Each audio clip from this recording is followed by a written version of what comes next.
चुनाव के समय नेताओं के बिगड़ते बोल नारी गरिमा की सभी सीमाओं को लांघती हैं। कांग्रेस की नेता सुप्रिया श्रीनेत की कंगना रनौत पर की गई भद्दी टिप्पणी। बीजेपी ने इस टिप्पणी पर महिलाओं के अधिकारों के लिए नारी न्याय को घर घर पहुंचाने वाली कांग्रेस से पूछा कि कोई महिला जिसकी नेता लड़की हूं लड़ सकती हूं का नारा देती है, वो किसी दूसरी महिला का सरेआम भाव पूछ सकती है।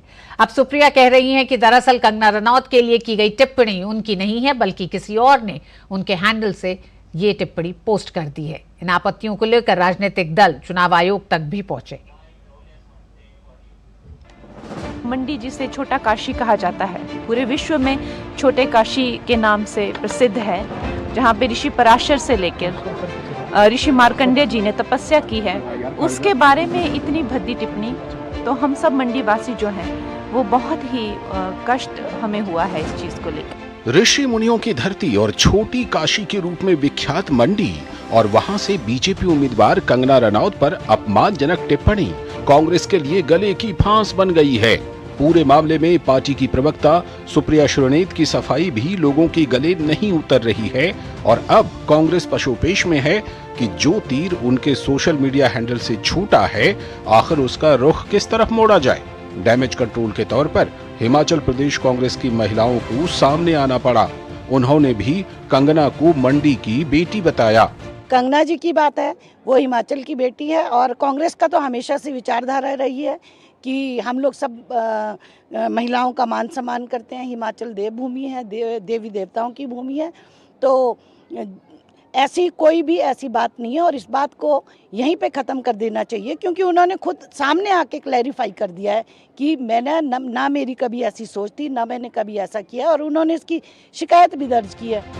राष्ट्रीय महिला आयोग ने भी अभिनेत्री कंगना रनौत पर कथित आपत्तिजनक टिप्पणियों के मामले में निर्वाचन आयोग से सुप्रिया श्रीनेत और पार्टी के नेता एच.एस. अहीर के विरुद्ध कड़ी कार्रवाई करने की अपील की है। महिला आयोग की अध्यक्षा रेखा शर्मा ने इस सिलसिले में निर्वाचन आयुक्त को पत्र लिखा है। महिला आयोग की अध्यक्षा ने कहा है कि इस तरह का व्यवहार असहनीय है और महिलाओं के सम्मान के खिलाफ है। जो खुद सोशल मीडिया के इंचार्ज हों एक पार्टी की, और वो भी छोटी पार्टी नहीं है, बहुत बड़ी पार्टी की नेता है और बहुत बड़ी नेता है, उनके अकाउंट से ऐसा कोई कैसे ट्वीट कर सकता है। और सेम ट्वीट दो नेताओं के हैंडल से कैसे जा सकता है, और दोनों ही डिनाई कर रहे हैं। ये आफ्टर थॉट है मेरे ख्याल से जनता की रिएक्शन देखने के बाद, क्योंकि आम जनता, आम महिलाएं इस पे बहुत ज़्यादा गुस्से में हैं कि किस प्रकार ऐसी एक महिला ही महिला के अगेंस्ट इस तरह के अभद्र शब्द यूज कर सकती है। भाजपा और कांग्रेस दोनों ही सैद्धांतिक तौर पर महिलाओं के खिलाफ अमर्यादित भाषा का इस्तेमाल करने का विरोध कर रही हैं। भाजपा का कहना है कि कांग्रेस प्रवक्ता सुप्रिया श्रीनेत खुद एक महिला हैं और उन्हें इस तरह का बयान एक महिला के खिलाफ नहीं देना चाहिए था।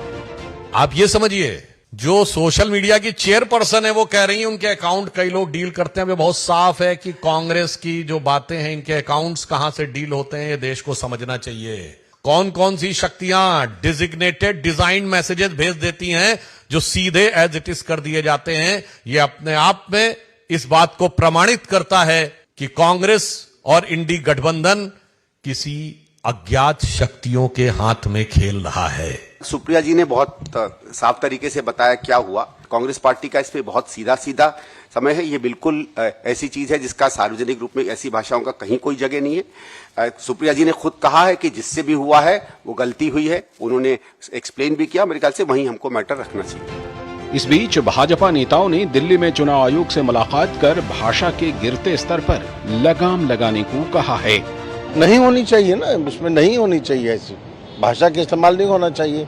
और कमीशन के तमाम आदेश हैं, तमाम कानून हैं, उसके तहत जो गलत करे उसके खिलाफ कार्रवाई होनी चाहिए। पार्टी के नेताओं का कहना है कि जो अपशब्दों का इस्तेमाल हो रहा है वह गलत है।